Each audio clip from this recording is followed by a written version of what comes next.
হর হর মহাদেব সবাইকে। তো আজকে হলো এটা আমার ফার্স্ট ব্লগ। তো এটা হলো আমার টোটো। তো আজকে আমি বেরিয়ে গেছি ভাড়া মারতে। আর তোমরা সবাই জানো কম বেশি যে আমি কী কাজ করি।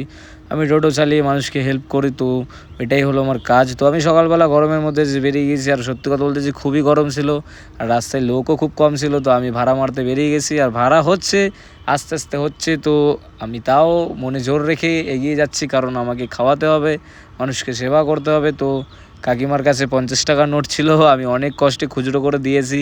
তো যাই হোক, তো কাকিমা গরমের মধ্যে বলছিল যে বাবা আমার কাছে খুচরো নেই, তুই একটু দেখ। তাও আমি খুচরো করে দিয়েছি। তো 200 টাকার মতো কাজ আজকে আমি করেছি। তো 200 টাকা আমার কাছে আছে, তার মধ্যে গাড়িটাও আমার ভাড়ায় নেওয়া।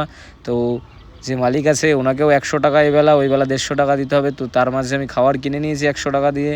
তো ইনি যে আছেন এনাকে আমি সকালেই দেখেছিলাম খাবার কুড়াতে। তো এনাকে আমি বলেছিলাম যে আপনি কি খাবেন, ইনি কিছু বলেনি, কারণ ইনি যেহেতু ওনার মাথায় একটু প্রবলেম আছে। তো আমি নিজেই নিরামিষ ভাত ডাল যেগুলো আছে ওগুলো নিয়ে আমি প্যাক করে আমি নিয়ে চলে এসেছি এনার জন্য। তো ইনি বললো একটু ঠান্ডা জল খাবে, এটা উনি বলতে পেরেছেন। তো সেটা আমি অবশ্যই এনেছি। তো তার মাঝে ওনাকে আমি মানে উনি খুবই আনন্দ পেয়েছে, খুবই মানে খাবারটা পেয়ে। ওনাকে যখন আমি বলেছি আপনি একটু হাসেন, উনি দারুণ হেসেছে, দারুণ। মানে আমি নিজে গর্বিত যে আমি ওনাকে খাওয়াতে পেরেছি নিজে কাজ করে। তো এরকম করে যদি মানুষের পাশে দাঁড়াতে পারি, সবাই সাপোর্ট করুন। ধন্যবাদ সবাইকে।